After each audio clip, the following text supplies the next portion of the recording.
बाज़ औक़ात मौत का करीब होना इंसान के अंदर रोशनी पैदा कर देता है। मेरे साथ भी कुछ ऐसा ही हुआ।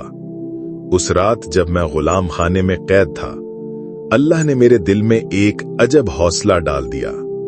मेरी आंखों के सामने अपने वालिदैन का मंजर घूमने लगा। वो एक कारखाने में काम किया करते थे जहां चमड़ा रंगा जाता था।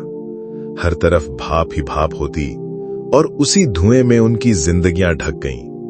मेरे वालिद ताकतवर इंसान थे, लेकिन गुलामी ने उनकी जवानी को बूढ़ा कर दिया था। मेरी मां हमेशा खांसती रहती थीं और एक दिन वो खांसते खांसते दुनिया से रुखसत हो गईं। वो दोनों हबशा से आए थे और कभी नहीं बताया कि गुलाम कैसे बना लिए गए। शायद इसलिए कि ऐसी तल्ख हकीकतें भुलाकर ही वो जिंदगी का बोझ उठा सकते थे।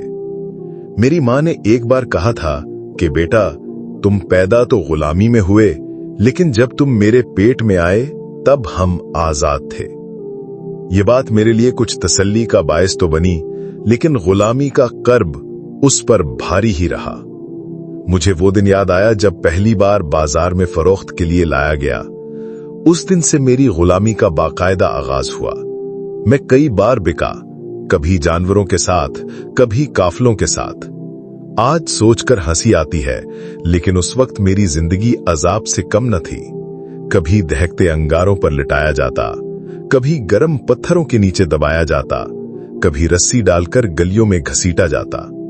मगर उस रात जब मेरी गर्दन घुटनों से जकड़ी हुई थी, मेरे दिल में अजीब सी रोशनी थी।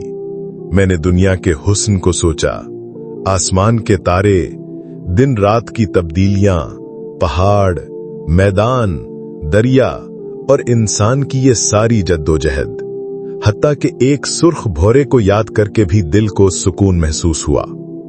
इसी दौरान मुझे याद आया कि आखिर मैं इस इम्तिहान में कैसे आया। अम्मार का वाकया जहन में घूम गया।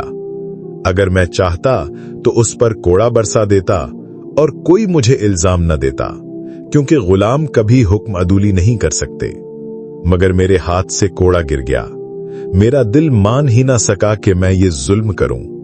मैं ना तो बज़ाहिर बहादुर था, न बागी, लेकिन इस फैसले ने मेरी जिंदगी का रुख बदल दिया।